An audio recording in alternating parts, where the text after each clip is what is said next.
Assalamualaikum warahmatullahi wabarakatuh. Kali ini kita akan membahas tentang persamaan diferensial orde 2. Sebelumnya perkenalkan, nama saya Muhammad Najib Al-Mubarok dari Teknik Elektro UNED.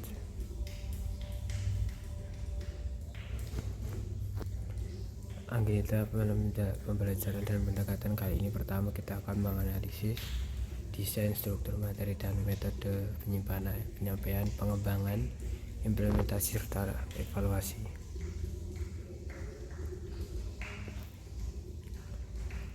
Tujuan pembelajaran yang diharapkan dalam pemahaman persamaan diferensial orde 2: pertama, memahami definisi dan karakteristik, lalu identifikasi jenis persamaan diferensial, lalu menguasai metode penyelesaian, dan yang terakhir, pengaplikasian dalam bidang teknik dan fisika.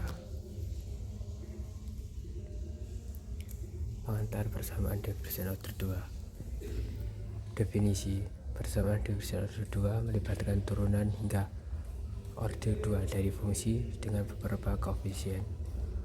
Koefisiennya berupa AX, BX, CX, dapat berupa fungsi variabel independen X dan mempengaruhi bentuk persamaan.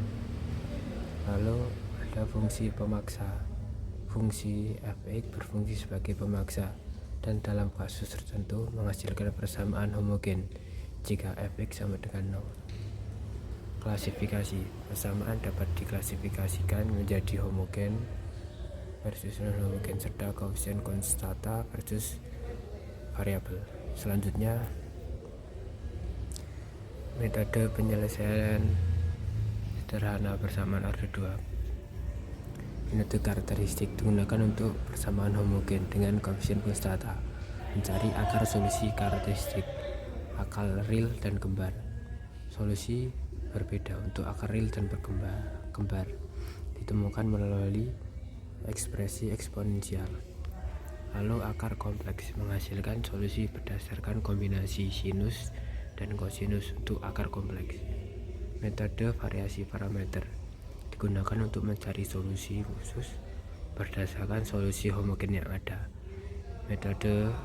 Lalu ada metode reduksi orde, berguna jika salah satu solusi dari akar telah diketahui untuk menyederhanakan problem.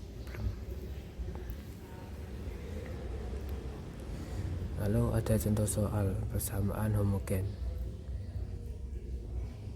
Contoh soal yang seperti yang terlihat, pertama ada y aksen 2 dan 5y aksen plus 6y sama dengan 0, dengan y aksen 0 sama dengan 1 dan y 0 sama dengan 0. Langkah pertama, kita harus menuliskan karakteristik seperti R, umpamakan R kuadrat min 5R plus 6. Kemudian dari persamaan karakteristik tersebut kita mencari faktornya. Dapat dilihat faktornya yaitu R-2 dan R-3. Nilai dari faktornya menjadi R sama dengan 2 dan R sama dengan 3. Lalu menentukan solusi umum. Solusi umumnya berupa YX sama dengan C1E pangkat 2X plus C2E pangkat 3X, di mana C1 dan C2 adalah konstanta yang ditentukan oleh kondisi awal. Menggunakan solusi umum tersebut dikarenakan nilai faktornya berbeda.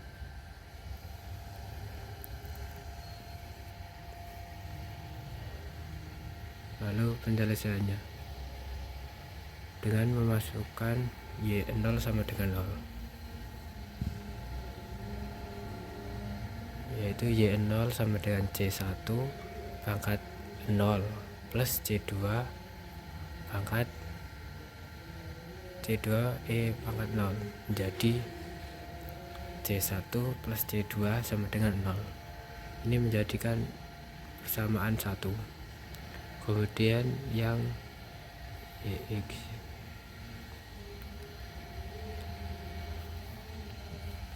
YX diturunkan, yang YX awalnya C1 pangkat C1E pangkat 2X plus C2E pangkat 3X diturunkan menjadi 2C1E pangkat 2X plus 3C2E pangkat 3X.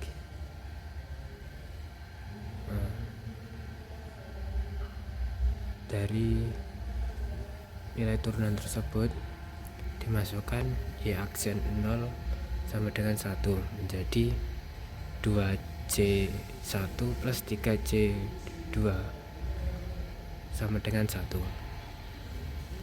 Lalu untuk mencari nilai C1 dan C2, pertama kita masukkan persamaan 1 dan 2. Persamaan 1 yang awalnya C1 plus C2 sama dengan 0 menjadi C1 sama dengan min C2. Lalu hasil dari C1 sama dengan min C2 dimasukkan ke persamaan 2 menjadi 2 min C2 plus 3C2 sama dengan 1 menjadi min 2C2 plus 3C2 sama dengan 1. Dari situ kita bisa mencari nilai C2 menjadi C2 sama dengan 1 dan C1 sama dengan min 1.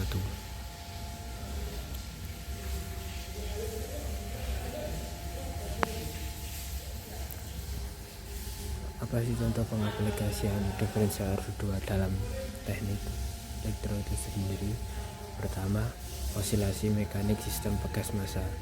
Menganalisis sistem pegangan massa dengan persamaan M Y aksen 2 plus C Y aksen plus KY sama dengan FT untuk memahami gerakan.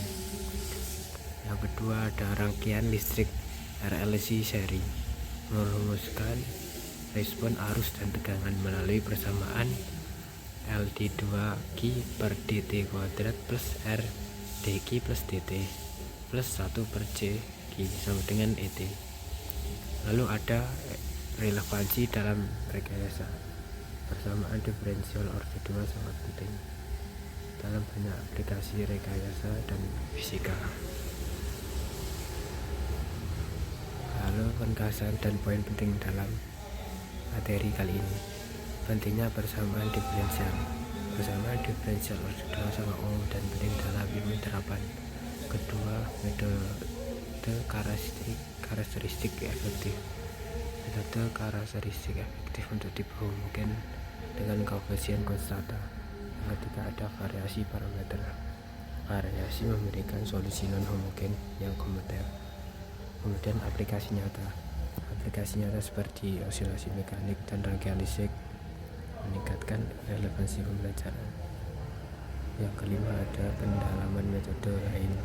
Pendalaman metode lain seperti reduksi orde dan transformasi Lefschetz untuk penguatan konsep.